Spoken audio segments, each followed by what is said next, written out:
En sentido general, yo entiendo que es una interacción entre una o varias personas en donde se transmite una información y que el receptor, que es a quien se le envía la información o a quienes se les envían las informaciones, puedan captar y que el emisor transmita de una manera clara, precisa, que pueda entenderse con claridad. Eh, ¿Qué más le puedo decir? Bueno, un sistema de transmisión un sistema de transmisión de mensajes entre personas físicas o sociales. Correcto. Muy bien. Vamos con Nafta. Adelante, Nafta. No, completamente de acuerdo con la colega. Excelente, muy completa. Muy bien. ¿Y Dangerlin?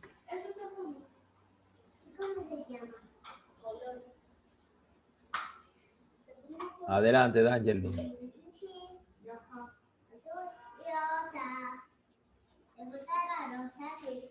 Perdón, que no estaba viendo el micrófono. Le decía que estoy totalmente de acuerdo con la compañera que abordó el tema de la comunicación y añadirle que para mí es la acción de intercambiar información entre dos o más personas, uno receptor y uno emisor. Correcto, muy bien. Entonces, tenemos a Claudia. Adelante, Claudia.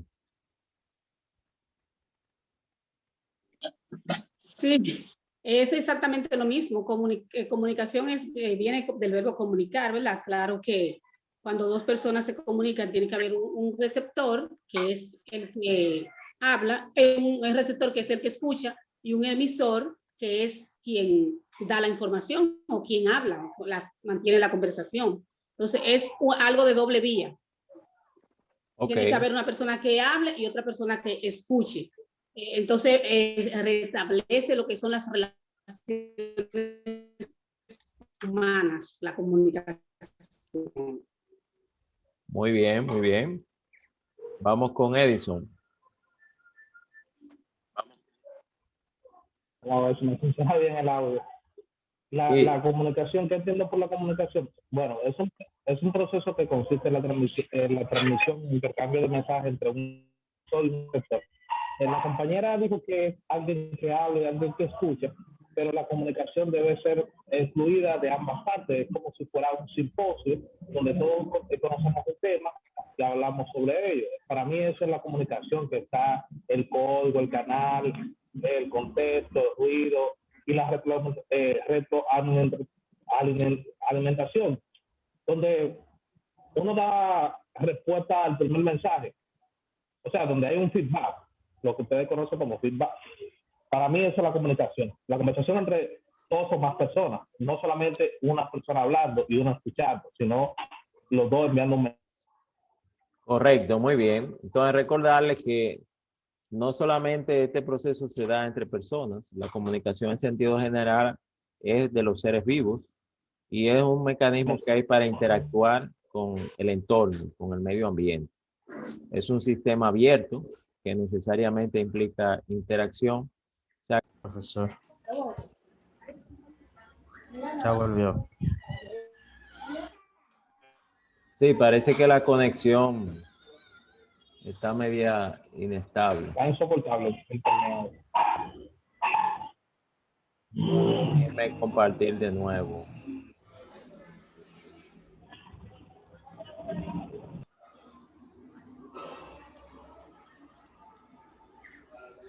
Bien, en el caso del proceso de enseñanza y aprendizaje, pues tenemos que es un proceso mucho más abarcador, porque hay un ente que aprende y otro que enseña. O sea, que es una especialidad dentro de lo que es la comunicación en sentido general. O sea, que debemos de preocuparnos para que esa otra persona aprenda a partir de lo que nosotros le enseñamos. No es que usted lo diga y ya.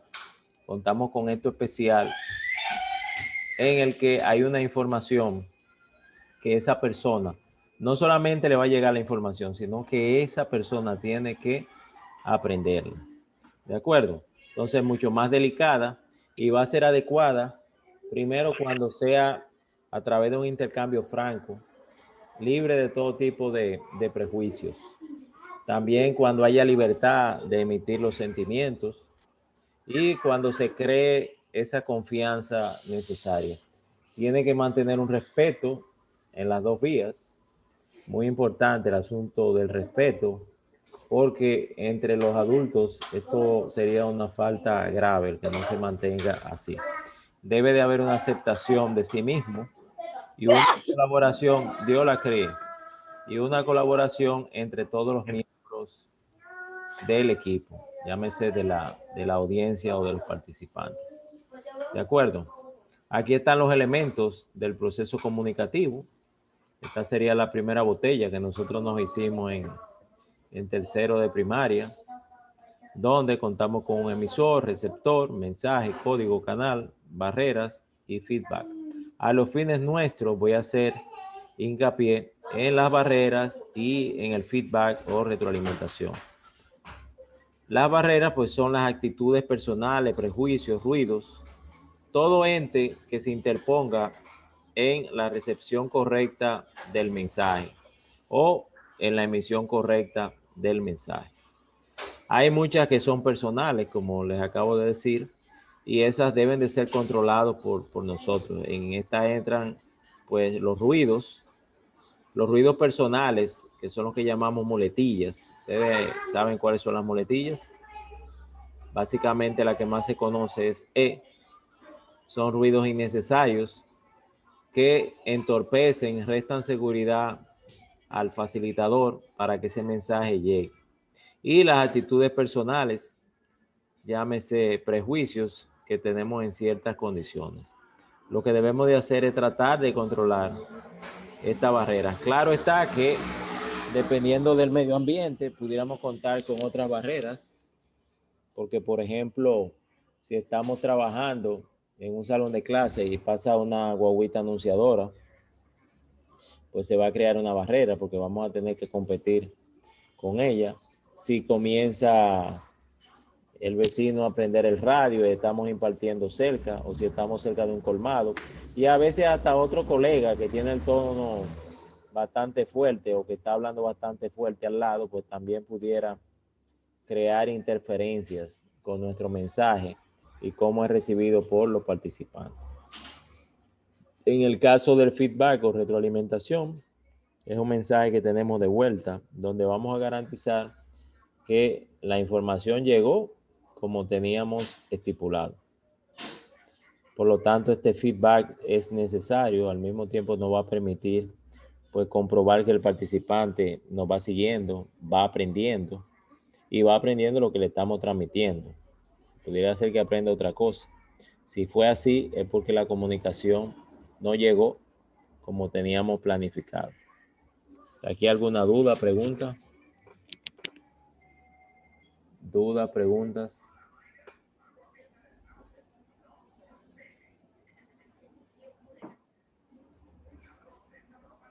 Todo en orden.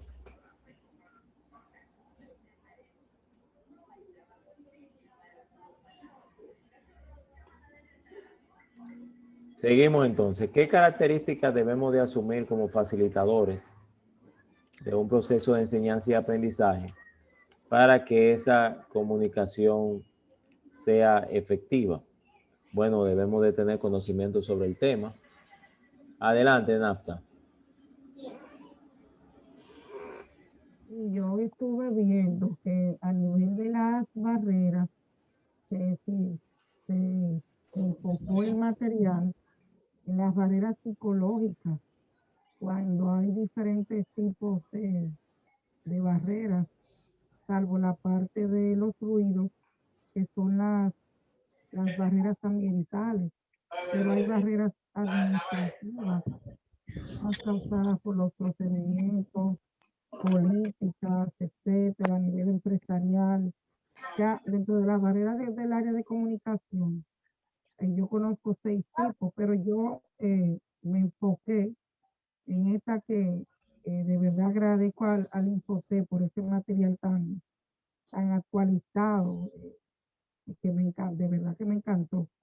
Pero quería saber por qué solamente colocaron las en un sentido general, las barreras psicológicas.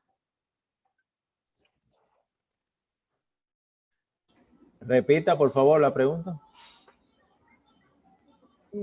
¿Por qué se le dio más peso cuando existen 6 tipos de barreras a nivel de la parte del proceso de comunicación? A todo lo que es la barrera psicológica, que son las actitudes personales, prejuicios, toda esa parte, sacando los ruidos que forma parte de lo que son las barreras ambientales. Sí, porque esas son las que tradicionalmente el facilitador pues cae en el error de asumirla. O sea, la actitud la podemos manejar desde antes de usted formarse como facilitador, se lo recordamos, para que en su desempeño pues usted no cometa este tipo de errores. Y además de todo, como es una institución que cuida mucho el desempeño, pues ustedes van a hacer la imagen del Infotep, y entonces hay que cuidar esa parte actitudinal. Además de que si fomentamos la integridad en las competencias, y hay una parte del saber ser, se supone que debemos de servir de ejemplo para que las personas que se estén formando pues nos utilicen como meta final, porque ustedes como profesionales van a ser el futuro de ellos luego de que aborden el curso. ¿De acuerdo?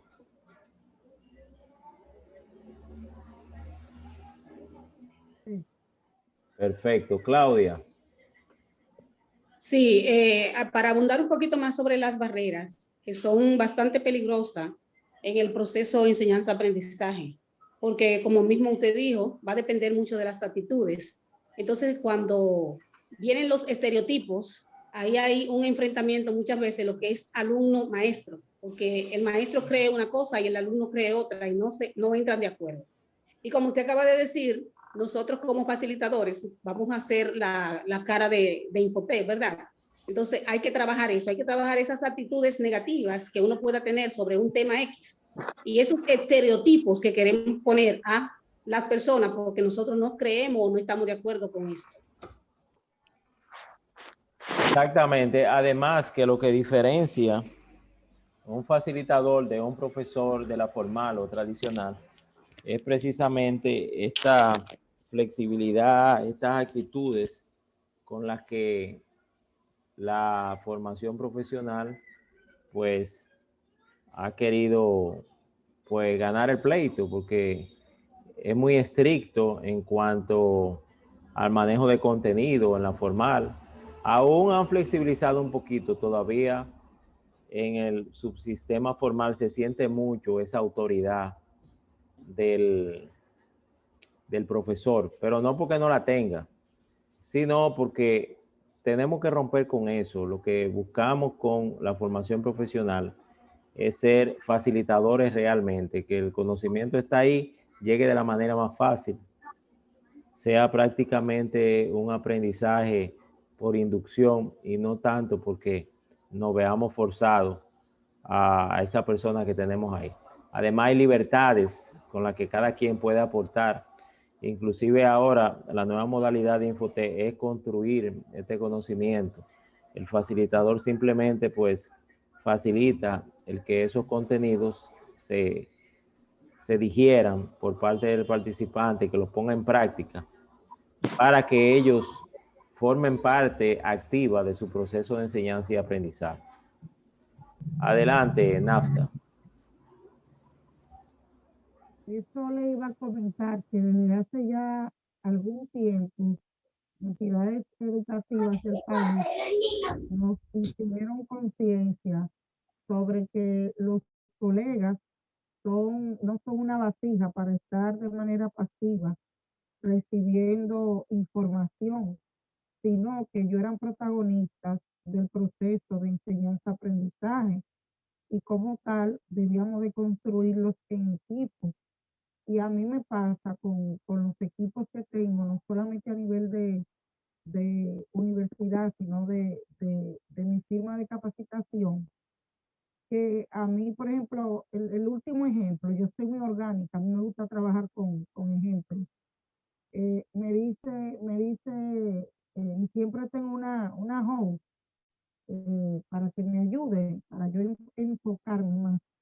Y me dice, profesora, ¿qué jarabe fue que usted le dio a fulano? Y yo, ¿cómo así? ¿Qué jarabe fue que le di? Profesora, van 6 maestros, incluyéndola a usted.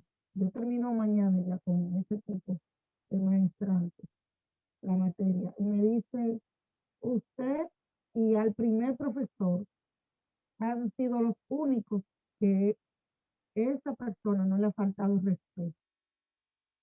Y yo no, pero ¿cómo va a ser? Me dijo, sí. Yo ahí paré el comentario y no seguí escuchando. Pero siempre yo trato, y mire que estamos trabajando virtual desde el año pasado, desde el primer día, buscar la manera de ver, yo me gusta leer el lenguaje corporal, por eso le digo, abran cámaras, pero siempre el protocolo, usted sabe que uno lo presenta, pero me gusta ver las expectativas que ellos tienen con relación a la capacitación, conversar, socializar sobre el plan de entrenamiento, ver si ellos entienden que hay que agregarle algo, incluirle algo más, o sea que no es que algo impuesto.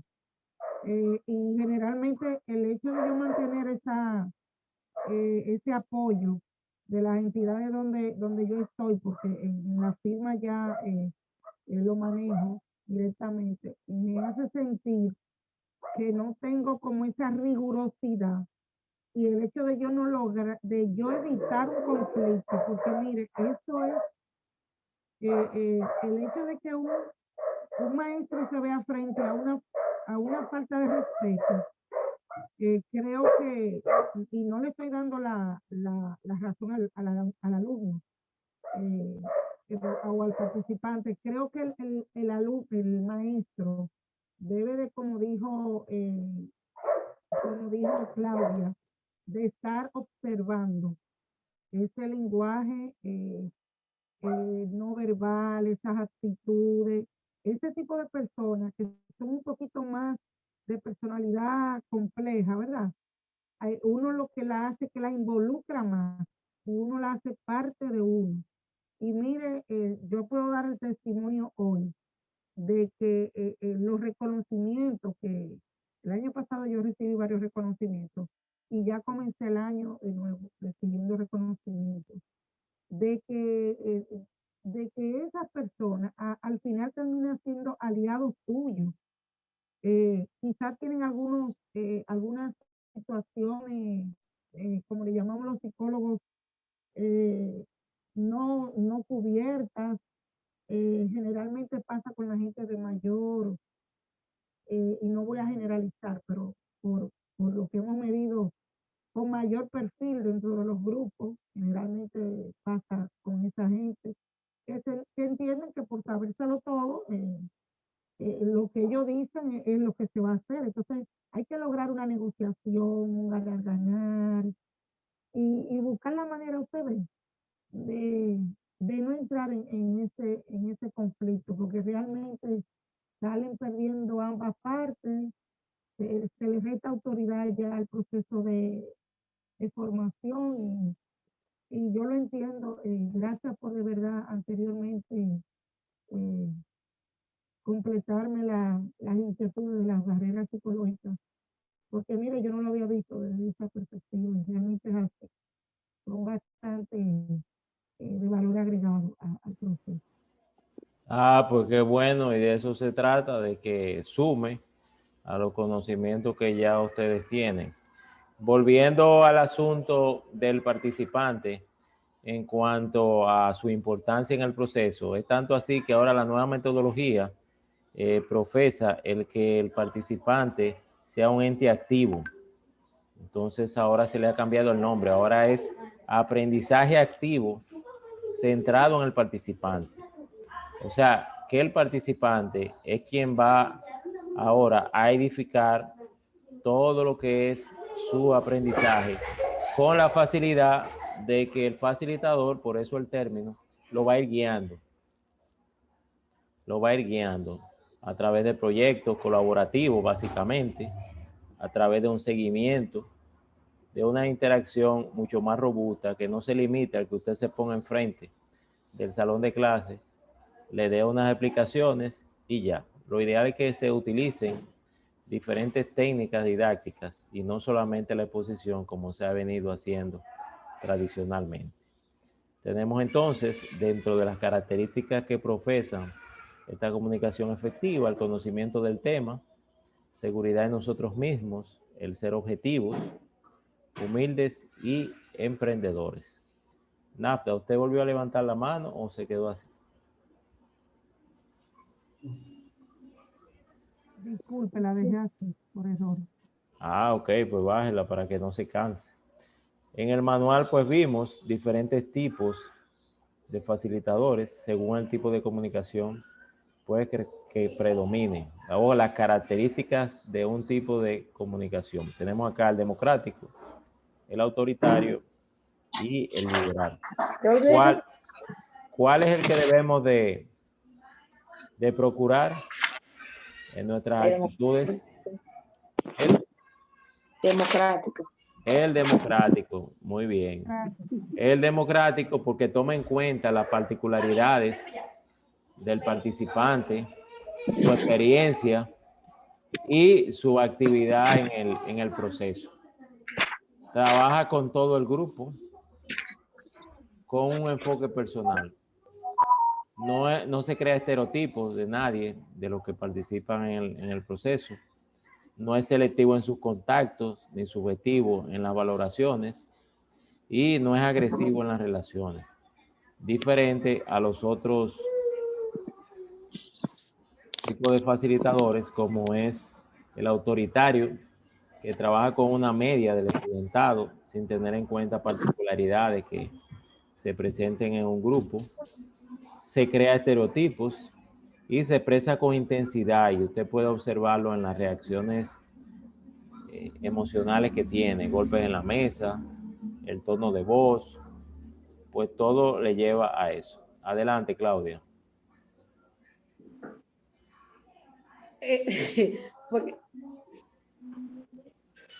Oh, Dios. Dígale, Sí, fue que se me quedó la mano levantada. Precisamente. Ahora no le escuchamos. Es que puede llegar más fácil a todo el grupo participante. Es abierto, es una persona que es abierta, acepta lo que los demás dicen, pero sí le da sugerencia. O sea, si Juan dice agua, pero él entiende que el agua no necesariamente tiene que estar ahí como elemento, le da una pincelada sobre lo que es el agua y dónde debe estar esa agua. Entonces, es mucho más fácil y más dinámica también el proceso de enseñanza-aprendizaje. Es correcto. Muchas gracias por su aporte, Claudia. Tenemos el liberal, que atiende las particularidades de los participantes, pero deja al grupo trabajar, hacer de acuerdo con sus criterios y decisiones. O sea, que se desentiende del grupo. No tiende a hacer juicios sobre el trabajo, a menos que lo soliciten.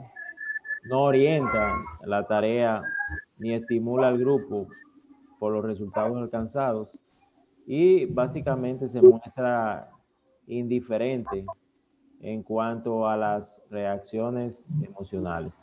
De acuerdo, este es un laissez-faire dentro de los tres tipos, aunque en algún momento usted utilice rasgos, características del autoritario, usted no debe de caracterizarlo en todo su desempeño, porque no es lo mismo alguna situación especial donde usted tenga que recurrir a rasgos de autoritarismo a que su docencia pues se caracterice plenamente con el autoritarismo, ¿de acuerdo? A que en algún momento usted pueda asumir rasgos del autoritario, pero manteniendo en general son las características del democrático. ¿Hasta aquí alguna pregunta? Por el ¿Algún? momento no. Perfecto, muy bien. Diga, Evelyn. Lo que pasa es, profe, que en este caso, en el liberal, prácticamente el estudiante trabaja solo. Ya lo El sabe. participante trabaja solo. Es como quien dice, como decir una frase así, mátate tú mismo. Exactamente. Porque no tiene la ayuda. Resuelve tú Sí, que a mí me van a pagar como quiera. así mismo, porque no tiene la ayuda en la orientación y retroalimentación. O sea, no tiene ningún aporte ni nada del facilitador con relación a eso. O sea, que el participante va a trabajar y tiene que matarse, y tiene que esforzarse por hacer todo su esfuerzo él, y de que todo lo que él haga entienda que lo que él está haciendo está bien, prácticamente. Es correcto. Muchas gracias. Adelante, Nafta.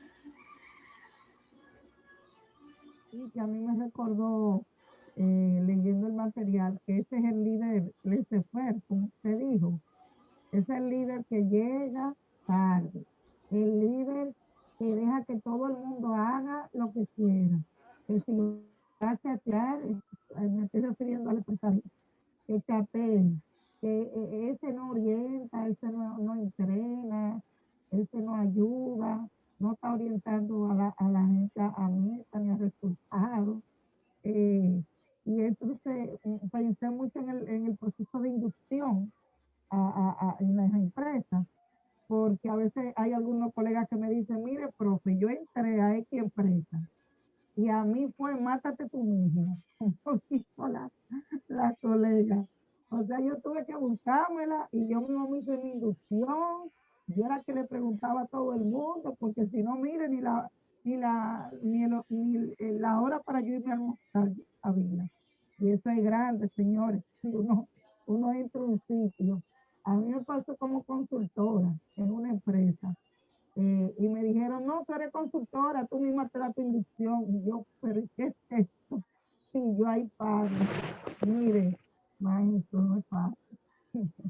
Imagínate que eso es algo ya que tú manejas, pero cuando tú vas a aprender, ¿tú te imaginas hasta dónde entonces tenemos esta problemática? Porque es algo que tú manejas, te dejan suelto porque tú eres especialista en eso, pero imagínate algo que tú estás procurando aprenderlo.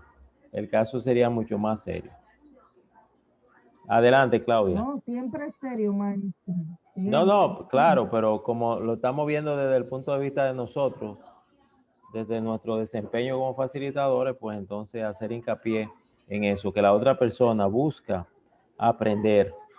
Y para tú aprender necesitas un acompañamiento, necesitas de alguien que te oriente. ¿De acuerdo? Adelante, Claudia. Sí, es sobre estos dos estilos, tanto el democrático como el liberal. El democrático es peligroso y el liberal también. El democrático porque inclusive lleva a los participantes, algunos de ellos, a desertar de la clase. Porque cuando una persona siente que para aprender tiene que ser como presionado y no soporta la presión, pues opta por dejar el curso que está haciendo. Y Recuerde, el laissez-faire, democrático no, el autoritario. no, sí, perdón, el autoritario. Entonces, todo lo que hablé fue sobre el autoritario.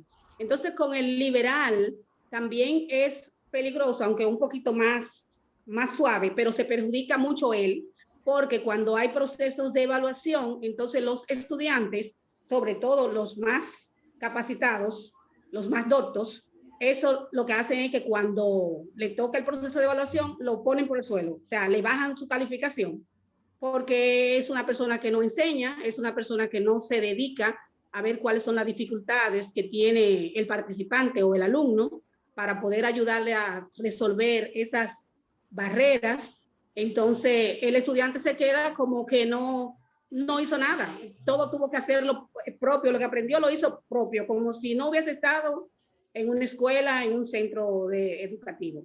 Entonces hay que tener mucho cuidado los facilitadores con esos dos estilo, tanto el autoritario como el liberal.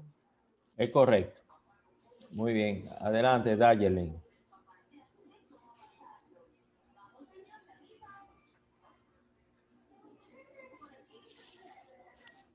¿Me escuchan, maestro? Sí, ¿Me pueden escuchar? sí, le escuchamos bien. Bien, con respecto a lo que decía la compañera, estoy en una parte de acuerdo y tomando en cuenta también que hay tipos diferentes de estudiantes, porque, por ejemplo, en mi caso, yo le puedo decir que los tipos de educadores que son muy liberales, que son así muy dejados, tienden a desmotivarme el proceso de aprendizaje. Hay otros estudiantes que son autodidactas, que no necesitan tanto seguimiento, que no necesitan que estén encima de ellos enseñándole directamente. Pero habemos estudiantes, como en mi caso que me ha pasado, que cuando el profesor es muy dejado, muy libre, así, muy abierto, hagan lo que ustedes entienden, pues desmotiva el aprendizaje. Correcto, muy bien, muchas gracias por el aporte. Vamos a continuar con lo que sería la escucha activa. Vamos a ver quién me dice lo que entiende por escucha activa, aplicándola al proceso de enseñanza y aprendizaje. Adelante, algún voluntario, voluntaria. Escucha activa.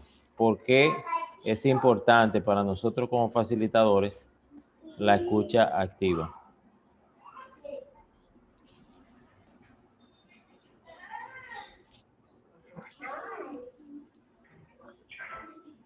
Adelante, Evelyn. Bueno, la escucha activa, vamos a decir que viene siendo un proceso de comunicación. Entonces, la escucha activa asegura la comprensión, se participa, ¿cómo le digo? Se participa activamente, preguntando, por ejemplo, cuando existe esta comunicación entre las personas o entre dos personas, debe darse de manera tal que se vea que el mensaje se está entendiendo por la otra persona, que el mensaje, o sea, prácticamente en la escucha activa debe asegurarse la comprensión del mensaje que se transmite. También se da en este proceso, se da el momento de que se hacen preguntas, se aclaran las preguntas y viene siendo un proceso de comunicación. O sea, es un proceso de comunicación. Ok. Es lo que yo... Muy bien. Tenemos a Eric. Adelante, Eric. Sí, buenas. Por escucha activa que viene siendo como algo parecido al feedback o a la retroalimentación, que es cuando el oyente le demuestra al emisor de que ha entendido el mensaje tal cual como él quería que llegara. Es correcto. La escucha activa debe ser un complemento de la retroalimentación porque en función a ese momento nosotros ofreceremos una retroalimentación o un accionar acorde a lo que requiere el participante. ¿De acuerdo? Pero ¿qué implica el que nosotros pues practiquemos la escucha activa? Bueno, lo primero sería la empatía, el parafrasear. ¿Quién me dice lo que es parafrasear? Adelante, Evelyn. Perdón, profe, se quedó levantada la mano. Ah, ok. La empatía es cuando logramos ponernos en los zapatos de otra persona, donde nosotros podemos sentir que esa persona está sintiendo. El parafrasear es decir lo mismo con otras palabras, con la finalidad de que la información se entienda. El emitir palabras de refuerzo nos motiva a que la comunicación se mantenga y ofrecer resumen porque nosotros debemos de centrarnos en los aspectos más importantes, lo que le da pues valor a las informaciones. El que nos centralicemos en esas palabritas en negrita durante todo el proceso comunicativo. Evelyn, ¿todavía la tiene levantada? O sea, ¿se quedó todavía? No, profe, quería preguntarle a lo que por el concepto parafrasear se le puede decir que es reescribir. Sí, pero en este caso es ofrecer la misma información con otras palabras. no necesariamente de manera escrita. Ok. Gracias por la aclaración. Pudiera ser verbal. Ok. Y es donde, en la mayoría de los casos, donde la aplicamos. Adelante, Naf. Exacto. Por ejemplo, lo que usted quiso decir fue decir lo mismo, pero con diferentes palabras. Y estoy parafraseando. Exactamente, es correcto. Muchas gracias. Y ahí mismo estuvo el ejemplo. Nafta lo dijo con sus palabras, pero fue la misma información. Debemos de recurrir a ese parafraseo para nosotros poder soportar y garantizar la escucha activa.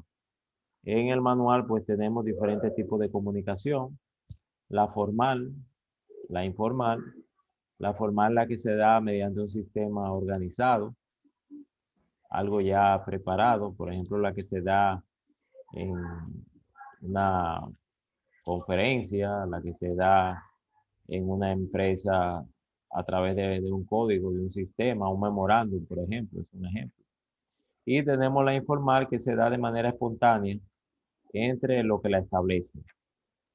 Hay otro tipo de comunicación que ya en un caso utiliza palabras y puede ser tanto formal como informal, que es la verbal.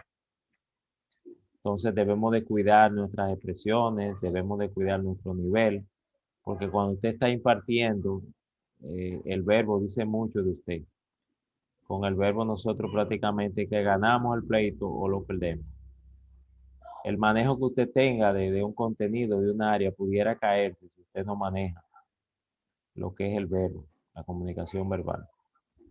Y el complemento de esta comunicación verbal, muy importante, que es la parte que conlleva o que nos indica lo emotivo, el ser de la persona, es la comunicación no verbal, que la trabajamos mediante gestos, mediante actitudes. Lo ideal es que una complemente la otra y que se den las dos de manera simultánea. ¿De acuerdo? ¿Hasta aquí alguna pregunta, duda?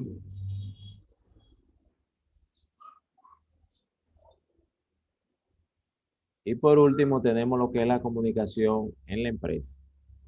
La comunicación en la empresa, pues es un sistema de roles donde hay una, digámoslo así, coordinación comunicativa que asemejan redes.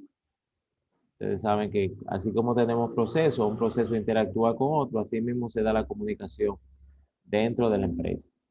Puede ser a través de una orientación vertical que sube o baja y una horizontal que se da entre iguales, entre homólogos. Recuerden que la ascendente de supervisado a supervisor y la descendente de supervisor a supervisado. Y fíjense que se puede dar entre los distintos grupos funcionales, porque está dentro de la empresa, es parte de la empresa. Inclusive, los diferentes sistemas de gestión en la empresa, pues dan importancia a que se mantenga y que este tipo de comunicación prolifere. O sea, la comunicación entre los distintos grupos funcionales, porque si no hay comunicación en, en ningún equipo de trabajo, pues vamos a poder aportar la consecución de los objetivos que nos proponemos. En este caso se toca este acápite porque como estamos formando personas, formando profesionales para que trabajen, necesariamente van a tener que asumir un rol dentro de la comunicación en la empresa. Entonces, nuestra formación, indistintamente, el área que estemos enseñando, debemos de tomar en cuenta esta parte actitudinal de cara a ese profesional que se va a desempeñar en una empresa. ¿Hasta aquí alguna duda, pregunta?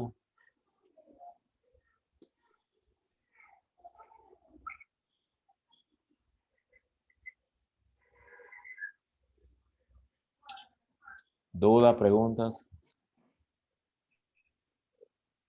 Todo claro, maestro. Excelente, porque con esta parte, pues cubrimos el contenido que nos corresponde para el día de hoy. Entonces ya ustedes saben, en plataforma tenemos las típicas actividades. No esperen el fin de semana para completarla. Favor de aprovechar el tiempo cuando usted tenga un chancecito. Y si tienen un chancecito ahora, pues complementen la lectura del material. Y les voy a mandar una lectura, le voy a activar, que trata sobre las muletillas. Es para que nosotros aprendamos a manejar las muletillas, porque las muletillas tienden a que nuestra comunicación no sea efectiva, porque crean ruidos.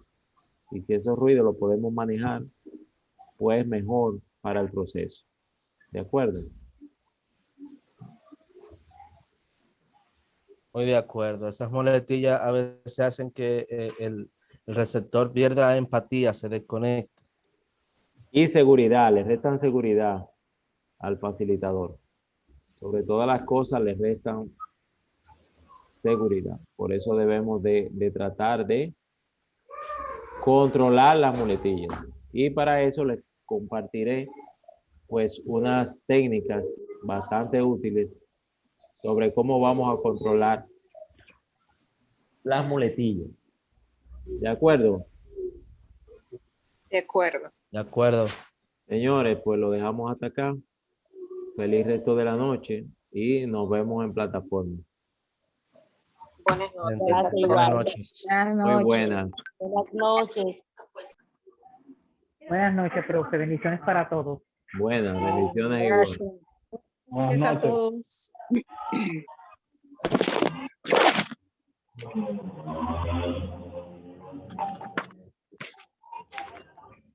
A cenar.